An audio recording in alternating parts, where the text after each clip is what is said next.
Assalamualaikum warahmatullahi wabarakatuh. Alhamdulillah wassalatu wassalamu ala rasulillah Sayyidina wa maulana Muhammad ibn Abdillah wa ala alihi wa sahbihi wa mawalah amma ba'd. Faya ibadallah ittaqullaha haqqa tuqatihi wa la tamutunna illa wa antum muslimun. Alhamdulillah wa syukru ala ni'amillah. Pada kesempatan ini atas izin Allah Subhanahu wa taala kita bisa bertemu di majelis yang mulia ini, Majelis Sinyal Islam Indonesia, yang insya Allah mudah-mudahan para pemirsa pecinta Islam Indonesia, Islam Indonesia dimanapun berada, ada dalam lindungan Allah Subhanahu wa taala, ada dalam rahmatnya, amin ya Allah ya rabbal alamin. Para pecinta sinyal Islam Indonesia yang saya hormati dan Allah muliakan, insya Allah kita akan membahas tentang akidah nabawiyah. Karena di awal kita telah membahas bahwa dalam ahlus sunnah wal jamaah, akidah ahlus sunnah wal jamaah itu ada disebut akidah uluhiyah, 2 akidah nabawiyah, 3 ada akidah sam'iyah. Akidah uluhiyah telah kita bahas, yaitu tentang sifat-sifat Allah yang 20, yang mustahil di Allah yang 20, dan sifat jaiz bagi Allah Subhanahu wa taala. Sekarang kita akan membahas tentang akidah nabawiyah, yaitu keyakinan kita terhadap Rasulullah SAW dan apa yang dibawakan oleh baginda Rasulullah SAW. Wa yajibu fi haqqir rusul, wajib di dalam haknya para rasul alaihi musholatu wassalam, untuknya sholawat Allah dan salam Allah. As-sidku, yaitu sifat sidik. Rasul wajib tersifati oleh sidik, jujur. Wadiduhu, adapun lawan daripada sidik adalah al-kidbu, bohong. Wadalilu, adapun dalil ala dzalika, ke atas perkara tersebut, annahum lau kadzabu, bahwasanya kalau Rasul berdusta, lakana khobarullahi subhanahu wa ta'ala kadziban, yakin khobar dari Allah, berita dari Allah itu adalah bohong. Wahuwa mahalun, sedangkan kalau berita dari Allah itu bohong adalah mustahil. Baik, kita akan membahas yang pertama adalah sifat sidik. Kenapa di dalam akidah ahlus sunnah wal jamaah ada yang disebut akidah nabawiyah? Kita harus yakin bahwa yang dibawa oleh Rasul itu adalah informasi dari Allah. Kita harus yakin bahwa yang dibawa oleh Rasul adalah syariat dari Allah Subhanahu wa taala untuk kemaslahatan umat dunia dan akhirat. Dan kita harus yakin bahwa apa yang dibicarakan oleh Rasul adalah kebenaran, dan itu adalah jadi sumber hukum panutan kita. Oleh karena itu maka hadirnya Rasulullah SAW di muka bumi ini, diwujudkannya baginda Rasulullah SAW di muka bumi ini, itu adalah anugerah dari Allah Subhanahu wa taala. Laqad mannallahu 'alal mu'minina idz ba'atsa fihim rasulam min anfusihim. Laqad mannallah, yakin, sungguh. Kalau menurut santri ada 2 alat taukid, lam ibtida sama qad. Masuk pada fi'il madi. Laqad mannallah, sungguh, yakin, sungguh Allah telah memberikan anugerah kepada orang mukmin idz ba'atsa fihim rasula, dengan Allah mengutus seorang rasul di tengah kehidupan mukmin. Min anfusihim, rasul itu dari jenis kita, sama dengan kita. Cuman yang membedakan, beliau pembawa risalah, pembawa agama dari Allah Subhanahu wa ta'ala. Dan kita adalah pengikut beliau, baginda Rasulullah Sallallahu Alaihi Wasallam. Jadi wujudnya baginda Rasulullah, hadirnya baginda Rasulullah, diwujudkannya baginda Rasulullah SAW di muka bumi ini adalah anugerah yang paling besar untuk kita. Bahkan itu adalah salah satu nikmat al-uzma, nikmat yang agung, nikmat yang besar bagi kita, yaitu adalah wujudnya Rasulullah Sallallahu Alaihi Wasallam. Kenapa wujudnya Rasulullah Sallallahu Alaihi Wasallam itu adalah anugerah besar bagi kita? Karena Allah berfirman di dalam Al-Quran, wa ma arsalnaka illa rahmatan lil alamin.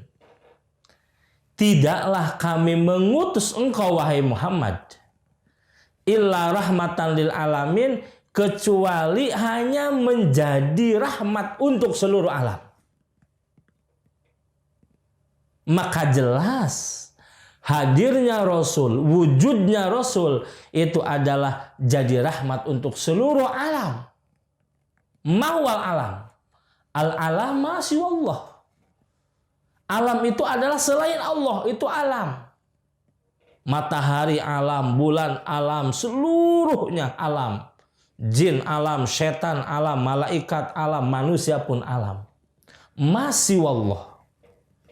Jadi jelas wujudnya Rasul, hadirnya Rasul ke muka bumi ini adalah sebab rahmat lil alamin, untuk sebab jadi rahmat untuk seluruh alam.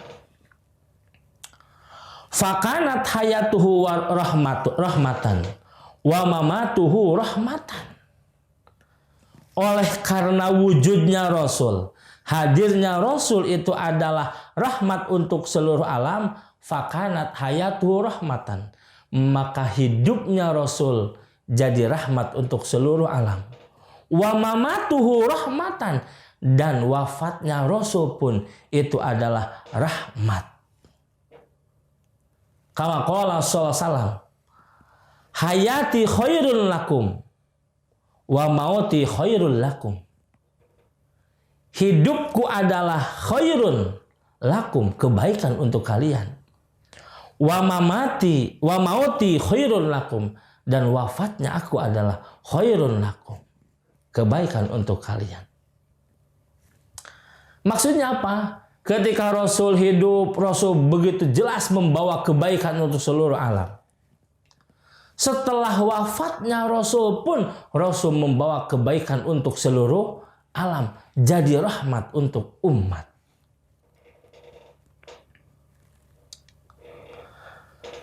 Oleh karena itu maka di dalam kitab Ahlus Sunnah wal Jamaah dibahas tentang akidah nabawiyah. Tujuannya untuk apa?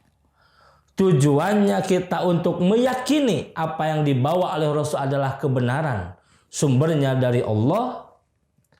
Apa yang diucapkan Rasul, yang dikerjakan Rasul adalah kebaikan untuk seluruh umat. Tujuannya kita belajar akidah nabawiyah adalah untuk meyakini itu, dan yang kedua untuk timbul rasa cinta kita kepada baginda Rasulullah Sallallahu Alaihi Wasallam. Dan ingat, cinta itu mahal, karena orang akan yakin kalau timbul dari kecintaan. Seorang suami saking cinta kepada istrinya, apa yang diomongkan oleh istrinya itu dianggap kebenaran. Karena cinta.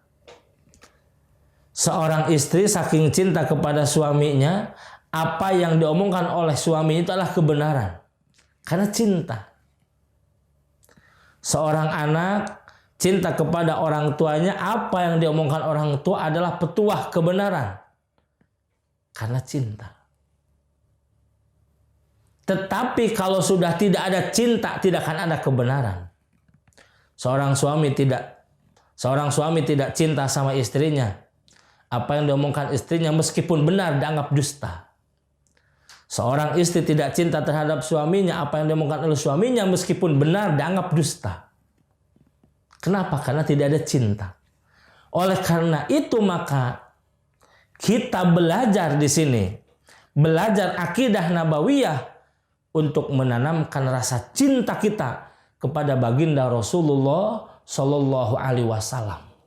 Bahkan cinta kita kepada baginda Rasulullah SAW harus lebih besar daripada cinta kita kepada yang lainnya. Kalau sudah tertanam rasa cinta kepada baginda Rasulullah, maka insya Allah semua apa yang kita dengar, Al-Quran yang dibawakan oleh Rasul, yakin itu kebenaran. Hadis yang diucapkan Rasul, yakin itu kebenaran. Pekerjaan Rasul, yakin itu kebenaran. Dan menjadi acuan untuk kehidupan kita. Maka oleh karena itu, wajibu fi haqqir Rasul, wajib di dalam hak Rasul alaihi wassalatu wassalam as-sidqu, sifat sidik. Ini kalau Rasul salatu wassalam. Salawat Allah, salam Allah mudah-mudahan tercurahkan kepada Rasulullah sallallahu alaihi wasallam dan kepada Rasul yang lain. Kenapa salawat Allah? Allah jelas di dalam Al-Quran. Innallaha wa malaikatahu yusalluna 'alan nabi. Ya ayyuhalladzina amanu sallu 'alaihi wa sallimu taslima. Innallaha, sesungguhnya Allah dan malaikat Allah itu bersolawat kepada baginda Rasulullah Sallallahu Alaihi Wasallam. Maka wahai orang-orang beriman, bersolawatlah kamu kepadanya. Allah dan malaikat Allah bersolawat kepada baginda Rasulullah Sallallahu Alaihi Wasallam. Cuman solawat Allah kepada Rasulullah itu beda dengan sholawat kita kepada Rasulullah. Kenapa? Karena makna daripada sholawat Allah kepada Rasulullah adalah Allah memberikan rahmat yang luas kepada baginda Rasulullah SAW. Allah begitu menyayangi dengan sayang yang luas kepada baginda Rasulullah Sallallahu Alaihi Wasallam, sehingga gelarnya Khalilullah, Habibullah. Kecintaan Allah, kekasih Allah Subhanahu wa Ta'ala. Begitu wasi'ah, begitu luas rahmat Allah untuk Rasulullah Sallallahu Alaihi Wasallam, sehingga dalam Al-Quran, Innallaha wa malaikatahu yusalluna 'alan nabi. Allah memberikan lautan maghfirah, Allah memberikan lautan rahmat kasih sayang kepada baginda Rasulullah Sallallahu Alaihi Wasallam.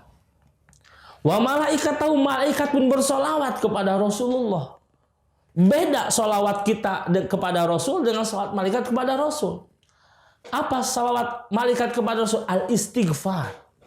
Rasul, malaikat senantiasa membacakan istighfar, memohonkan ampunan untuk siapa? Baginda Rasulullah Sallallahu Alaihi Wasallam. Ya ayyuhalladzina amanu, hai orang-orang yang beriman, bersolawatlah kamu kepada baginda Rasulullah SAW. Solawat kita kepada baginda Rasul adalah doa. Jadi makna solawat Allah kepada Rasul adalah rahmat. Makna solawat malaikat kepada Rasul adalah istighfar.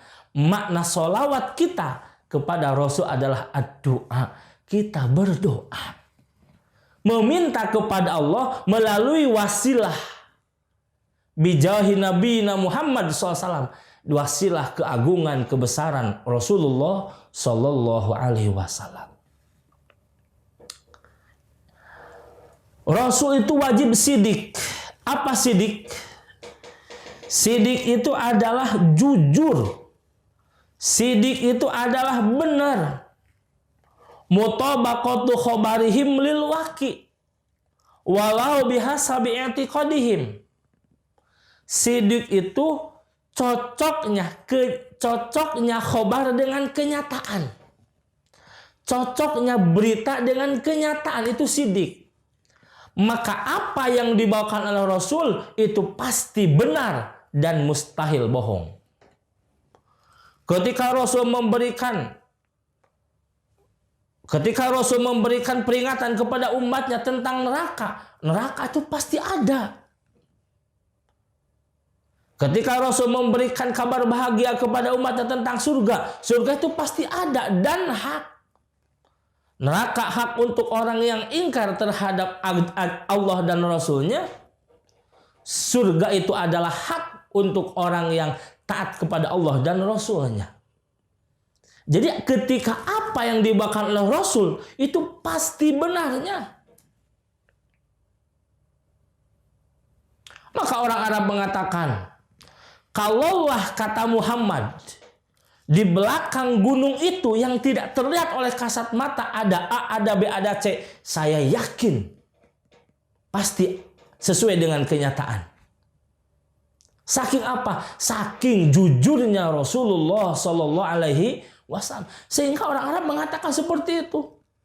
Kalau Rasul Muhammad mengatakan bahwa di belakang gunung itu ada A, B, C, D-nya, saya yakin apa yang dikatakan Rasul itu pasti benar. Saking benarnya, jujurnya baginda Rasulullah Sallallahu Alaihi Wasallam. Sidik, apa yang diucapkannya itu sesuai dengan kenyataan. Dulu ketika Rasul berdakwah di Mekah, Rasul senantiasa memberikan kabar gembira kepada umatnya. Rasul memberikan motivasi kepada umatnya, kepada pengikutnya. Nanti Islam ini akan jaya, bahkan bisa menguasai dunia. Bahkan bisa mengalahkan Rum, Kisra, dan lain sebagainya. Sehingga orang Arab sendiri menertawakan Islam di Mekah yang tidak punya apa-apa akan mengalahkan Rum, Kisra, dan lain sebagainya yang mereka mentereng dengan kekuatannya luar biasa. Apa yang dikatakan bahwa dia hanya cuma lamunan, cuma khayalan saja kata mereka.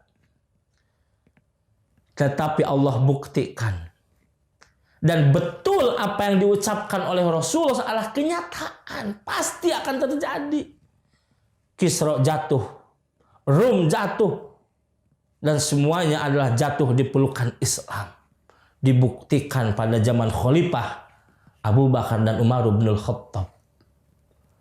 Ya Allah ya Rahman, hebatnya baginda Rasulullah Sallallahu Alaihi Wasallam.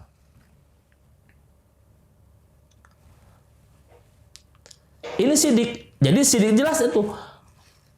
Berita cocok dengan kenyataan. Itu adalah sidik. Walau bihasabi i'tiqad, meskipun sebatas i'tiqad. Seperti apa bihasabi i'tiqadihim?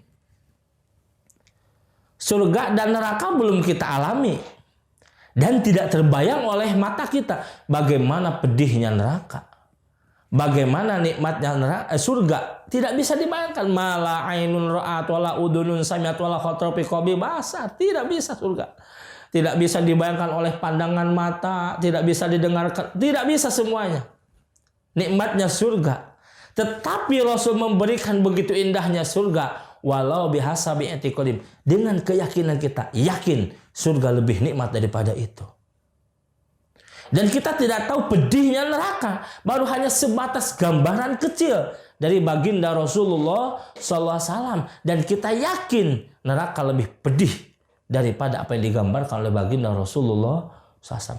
Itu bihasabi i'tiqadihim. Dan kita yakin itu pasti bakal terjadi. Dan semua orang pasti akan mengalami mana neraka untuk ahlinya, mana surga Allah untuk ahlinya. Allahumma ja'alna minhum min ahlil jannah. Amin ya Allah ya rabbal alamin. Nah, kebalikan daripada sidik adalah al-kidbu. Apa kidbu? Adamu mutabaqati khobarihim lil waqi. Tidak cocoknya khobar dengan kenyataan. Berita tidak cocok dengan kenyataan itu disebut kidib. Kalau sekarang ramai hoax sekarang. Itu kidib. Karena berita tidak cocok dengan kenyataan. Nah, Rasul mustahil kidib. Kenapa Rasul mustahil kidib? Jelas. Kalau Rasul kidib, lau kadzabu lakana khabarullah subhanahu wa ta'ala kadziban. Kalau Rasul berdusta, maka yakin Al-Quran, ayat-ayat Allah yang disampaikan oleh Rasul adalah dusta. Andaikan Rasul berdusta, pasti Al-Quran pun itu adalah dusta. Sedangkan kalau Al-Quran itu adalah dusta, itu adalah hal mustahil. Jadi jelas, Rasul mustahil dusta. Rasul mustahil dusta. Kenapa Rasul mustahil dusta? Tidak ada cerita Rasul berdusta. Adapun cerita dulu, ada seorang nenek-nenek bertemu dengan Rasulullah SAW. Ya Rasulullah, saya adalah seorang nenek-nenek yang tua. Saya cinta Allah dan cinta Rasulnya. Saya menyembah Allah dan taat sama Rasulnya. Apakah dengan modal cinta Allah dan cinta Rasulnya, taat Allah dan taat Rasulnya, nenek akan masuk surga ya Rasulullah? Jawaban Rasulullah, tidak. Nenek tidak ada di surga, jawaban Rasul. Itu nenek-nenek kaget luar biasa. Bahasanya kata Rasul tidak ada nenek di surga. Akhirnya si nenek-nenek tersebut nangis. Kemudian dia mendatangi Sayyidatuna Aisyah radhiyallahu ta'ala an dan nangis histeris di depan Sayyidatuna Aisyah. Ya Aisyah, ya ummahatul mu'minin, ya ummahatul mu'minin, saya bertemu dengan Rasulullah dan saya mengatakan saya cinta Allah dan cinta Rasulnya. Saya menyembah Allah, taat kepada Allah dan taat kepada Rasulnya. Apakah nenek akan masuk surga? Jawaban Rasul, tidak. Bagaimana Aisyah sedangkan nenek ingin masuk surga? Nangis histeris luar biasa. Akhirnya datang Rasulullah SAW masuk ke rumahnya. Lalu Sayyidatuna Aisyah mengadu, ya Rasulullah, ada nenek-nenek tadi begini. Apakah nenek itu akan masuk surga ya Rasulullah? Kata Rasul, tidak Aisyah. Kenapa ya Rasulullah? Padahal dia cinta Allah dan Rasulnya, menyembah Allah, taat dan sama Rasulnya, tetapi nenek tersebut tidak akan masuk surga. Bagaimana ya Rasulullah? Kata Rasulullah, wahai Aisyah, apakah ada nenek-nenek di surga? Tidak ada. Jadi jelas nenek tersebut tidak akan masuk surga karena nenek-nenek tidak ada di surga. Kalau di surga ada nenek-nenek, apa bedanya surga dengan dunia? Masya Allah, luar biasa. Terus bagaimana tuh nenek tersebut? Nanti nenek tersebut akan diganti oleh Allah menjadi wajah ahli surga. Ya Allah, muda kembali. Di surga itu tidak akan menua, tidak ada anak kecil, tidak ada orang tua. Semuanya segar. Semuanya orang yang sedang, Masya Allah, mungkin di usia 25 atau 30 tahunan. Laki-laki 30, perempuannya usia 25 atau 20 tahunan. Sedang masak-masak kuatnya. Allah ya Rahman ya Rahim. Nikmatnya luar biasa. Kemudian bertemu lagi dengan nenek. Wahai Aisyah, bagaimana Aisyah? Apakah nenek akan masuk surga? Insya Allah nenek akan masuk surga. Cuman di surga tidak ada nenek-nenek. Jadi casing nenek sekarang nanti di surga akan dirubah dengan casing surga. Masya Allah. Apakah Rasul itu berdusta dengan nenek tidak masuk surga? Tidak berdusta, tapi guyon Rasulullah Sallallahu Alaihi Wasallam. Guyonnya saja tidak ada dusta. Kalau kita kan sebagai itu penuh dengan dusta. Gimana orang ketawa, gimana orang bahagia, penuh dengan campuran dusta. Tapi guyonnya Rasul tidak ada dusta.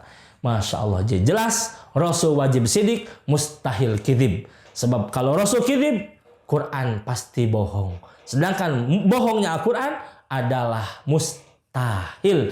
Oleh karena itu maka Rasul wajib sidik, mustahil kadzib. Hadirin para pecinta sinyal Islam Indonesia dimanapun berada, mari kita tanamkan cinta kita kepada Rasulullah SAW dan yakini apa yang dibawa oleh Rasul adalah kebenaran dan itu adalah sumber hukum untuk kita dunia dan akhirat.